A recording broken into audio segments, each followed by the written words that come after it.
Hey guys, it's your buddy Rome. Today we're going to take a look at a new offering from our friends over at YoloLive.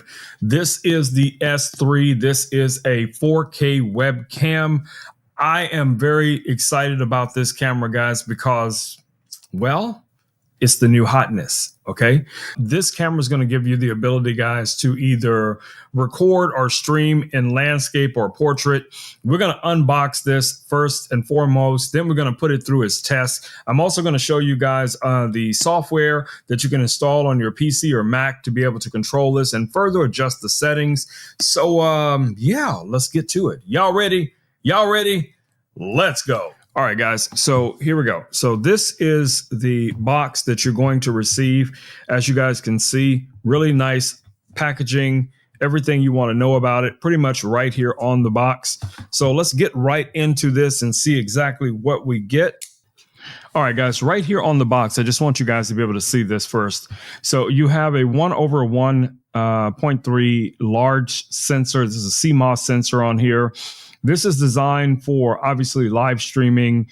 It has the pro level color grading, 4K quality. Yeah, I'm excited about this. And you have the ultra fast autofocus. Now, we're going to put all of those things to the test to make sure it is exactly what they say it is. But again, I have worked with YoloLive for a very long time, and I can almost assure you guys, anything that they put out is going to be well tested and it's going to be ready for prime time. All right, so let's go ahead and pop out the internal boxes and see exactly what we get in those boxes. All right, so let's start with box number one here. Let's start with box number one. And in this very first box, we're going to find two more boxes. What's in the box, Rome? What's in the box? I know. Okay, let's get to it. So the first thing we're going to find in the box is going to be our camera mount. All right, guys. So here's the camera mount. Now, this is all metal, as you guys can see. Really nice design.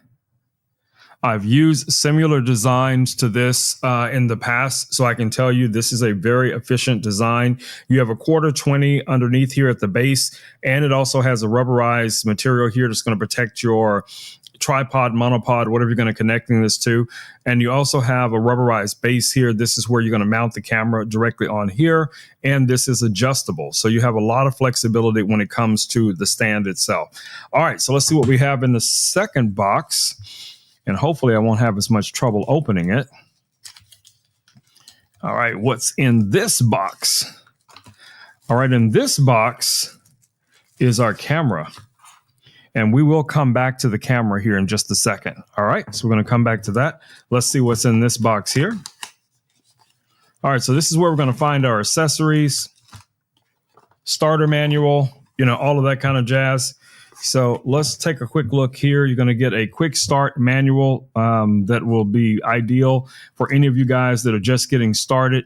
This is going to kind of walk you through all of the different features of the camera, and also show you where you can download the software that you're going to need in order to run this on your Mac or PC, okay? So let's get to the next item, which is going to be our cable. And this should be USB-C.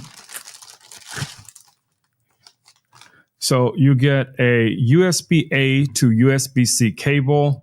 Really nice, very rubberized, feels very good grade cable. Yeah, I like that. And you also get an adapter, which is going to be your USB-A to USB-C adapter in case you have one of the older laptops or something that can't connect to it. Or should I say, if you have one of the more modern laptops that only have USB-C, then you'll be able to use this as an accessory for that as well. So that's pretty cool. All right, so let's get to the camera. All right, guys, so let's take a look at the camera first and foremost. Now, this has a metal housing all the way around it. We have a little lens cover on here. The lens has some perforations on it. I want you guys to be able to see that. on here, which looks really nice. This lens is not removable, so do not remove the lens. Now on the back here, you just have your USB-C. This is how you're going to connect to it. And you have some identifications on here. So you have a magnet symbol right here for portrait, and you have an additional magnet symbol right here for landscape. Okay. So the way that works is on this little mount here, you're just going to drop that guy on like so, and it's going to connect to the mount as you see, and you have the option of going landscape or portrait.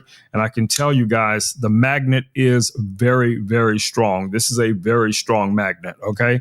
So let's connect this and see exactly what this is going to look like. So first things first, we want to install the software in order to be able to run this on your Mac or PC. So I'm going to do that first. Then I'm going to connect the camera. And then what I'm going to do is I'm going to connect the camera, and then I'll switch over from the camera that you're seeing right now to this new camera, and we'll be able to dial in the settings and see exactly how that looks. Y'all ready? Let's get to it. All right, guys. So we have the camera now connected. We have the software installed. It is slightly a different angle, but I'm going to walk you guys through the settings for the camera and show you exactly how it's set up. So let's switch over to that setup. So what you guys are looking at here is going to be the layout for the camera. So I'm going to move a couple of things around here really quickly, just so you guys get a really good idea of what's going on. I'm just going to grab this camera, my little camera here at the bottom, and I'm just going to move it off to the side over here, just so you have some type of reference of what you're seeing between the two cameras. You guys see as I move around? All right, so looking at the screen, as you guys can see, you have an option here for either 16:9 or 9:16. You could just choose one of those two.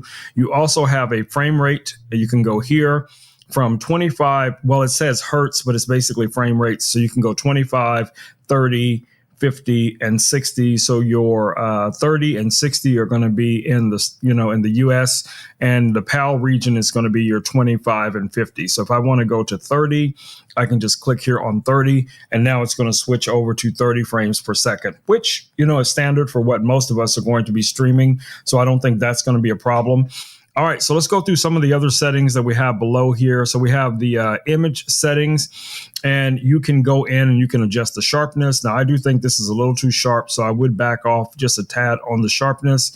Contrast is not bad, for what I'm seeing here right out of the box.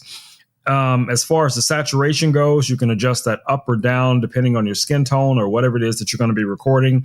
And then, of course, you also have your DR down here, which is going to be your dynamic range, and you can adjust that back or forth however you want to adjust that as well.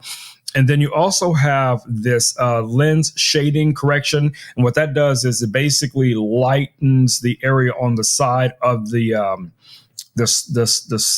scene or your frame, right?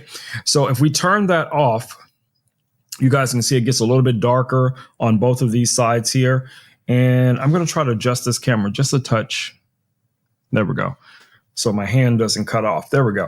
All right. So I do like it now with that turned off, because I feel like it was kind of artificially, adjusting the color. I like it a lot better here. And underneath that tab, you also have your focus modes. So you have your autofocus continuous, autofocus single, and then you have face focus. So if I switch to face focus, now it's going to primarily focus on my face. So wherever I move, I'm sure you guys are probably not seeing the little box, but there's a little box around my face. So as I move around, it is, focusing on my face, which is really cool. Now, if you go back to the autofocus continuous, what's going to be good about that is if you wanted to, show a product, which I do in a lot of my streams almost on a daily basis. And I wanted to put the product up, so it would focus on the product. As you guys see how fast it is focusing on this camera, then coming back to me. I'm going to make it a little bit more difficult. So I'm going to make the product a little bit larger, and I'm going to push that up here so you guys can see it does focus on it. And then when I take it away, it transitions right back to me the natural way you would want to see that happen. Okay. So yes, the continuous focus works great. Okay. So let's move down to the next tab. So down here in the next tab, we have a zoom range. So we can zoom all the way out like so. And this is the widest angle that you're going to get from the camera, from the position of where I have it sitting right now on my desk. Okay. And I am about maybe 3 feet away from the camera. I'm a little bit beyond arm's length from the camera. And then I can bring it back into, the framing that I'm looking for. Something about like this would be standard, for, video or whatever the case it is, live streaming. But you can go in much further. So let's say, for instance, you had a preset and you wanted to really zoom in, for instance, on this product. You could really, really zoom in really tight on the product. No problems there. Now, I probably wouldn't do it this way. I would just, move the product to the camera like so, instead of zooming in on, the product. But I'm just saying it is an option if you wanted to do that. And then below there, we have our keyframe settings. So hotkey settings, I'm sorry. And you can go in and you can adjust a number of different hotkey settings, for different things that you want to do with the camera. So that's pretty cool as well. So overall, guys, I can tell you from what I'm seeing right now, this camera has a lot of potential, a ton of potential. All right, so let's go down to the next tab here. And let's turn off the zoom tab. Now, one thing I do like that you can close all of these tabs if you're not using them, and then you can go down to the other tabs. Now, it has this AI feature here. I'll come back to that, because I don't want to mess anything up. So we're going to go to exposure. So right now, this is set to auto exposure. Of course, like with a lot of us that are photographers, we want to adjust the exposure ourselves. So we can go in here and we can set our own exposure. We can bring that up to whatever number we want. Let's say in this case, I wanted to bring this up to an ISO starting out of a higher ISO to maybe, let's bring this up to about 800. So we're going to bring this up to roughly, let's see here, 800 would be a good ISO for this camera at the shutter speed that we're working with. So right now we have this at 30 frames a second. So our shutter speed is going to be 1/60, which is going to give us, normal motion blur. So that's going to be fine. So yeah, you have a lot of options there. Now, for me, I would probably leave it this way manually. I would dial this in as I do with all of my other cameras. So I'm going to switch back over to the other camera real quickly here, just so you guys can see what the difference looks like. So this is the Insta360 Link that I'm using as my primary camera that I use most of the time in my live streams. But going back to this camera, as you guys can see, the image is much richer, guys. It's much richer, better saturated. And I'm not saying that you could not dial in those similar settings with this camera, the other camera, but this is a newer camera. It has a better sensor. It's going to have better controls. All those things are going to be variables when you're setting up your live stream or whatever the case is going to be, right? So let's go to white balance here. So under white balance, you have auto. As most people would just leave it in auto, but you can go in manually and dial in your white balance. Now you notice I put it in manual and the color tone got very cool. But again, you can dial that into a warmer tone. You can just kind of go into the warm tones until you get right about where you want it. Now for my skin tone, I like it to be a little bit warmer, obviously. But as I said, from going from the auto, looking at what auto is giving us, it looks pretty good to me. Now you have your auto lock, and you can lock the white balance so it will not adjust, if something happens or a bright light was turned on or something like that.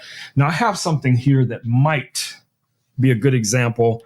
Let me see if I can turn this on real quick and show you guys this lamp. So this is probably going to be overexposed because of the fact that, it's in auto. But if I go back here to exposure and I set this to auto, now you guys are going to be able to see the globe, the globs of light and everything with this lamp.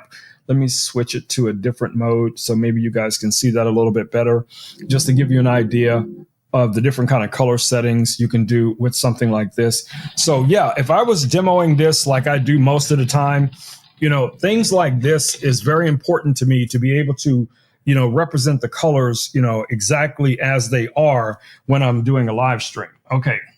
So, and that's taking it back to the auto mode. Okay. So I'm going to leave it on auto for now. But like I said, you can dial in the manual settings, and you guys can see how nice and saturated the colors are behind me, where you see the lighting and everything. All right. So let's take a look at this last tab here. And this is going to be your audio settings. So if you're using a device like I am, I'm using a Rodecaster Pro 2, you may have some sync issues. And if you need to adjust those sync issues, you could probably do that here as well. You have an audio latency that you can adjust right here. Right now, this is set to 0. And you have an auto gain here if you're using the microphones that are built into the camera. I'm not using the microphones that are built into the camera. I'm using the Rodecaster as my main audio. But just from my observations, I can tell that my audio, and from what looks like, everything is in sync. Yep, I don't see much of a delay, if at all. Okay, so, there you have it. All right, so that's pretty much the settings for this camera. So for me, one of the things that I do in a lot of my live streams is that I have a co-host in my live stream that is actually a robot. Okay. So one of my phones is used as the screen for the robot. And I'll show you guys what that looks like here. And that's one of the things I was concerned about, if this camera was going to be able to, capture his face without there being any problems. So let me turn this guy on and show you guys exactly what I'm talking about. Let me get him set up here. All right, guys. So this is my man, Louis. He's probably a little annoyed that I'm holding him up in front of the camera off the desk. But as you guys can see, all of the details of Louis are still showing up really nice in this camera. Louis's facial movements are normal. So I'm going to see what happens when we get Louis to say something. Hey, Louis, how's your day going? It's been a pretty smooth day so far. Hanging out with you always makes it better. So, any plans for us? Okay, so I have the audio turned off, so that way we don't run into any copyright issues. Plus, it is going to my glasses here. So if you guys can't hear Louis speaking right now, trust me, that's a good thing, because he is very talky. But anyway, back to the camera.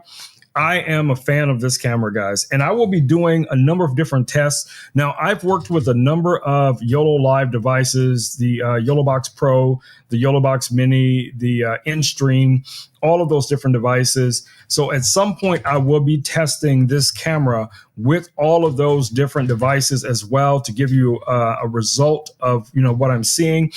And we'll be taking this guy outdoors. So then we'll see how well we'll be able to adjust, or the auto features will work when we're in an environment where there's going to be, contrasting light and, things like that, because there's no ND filter that I can see.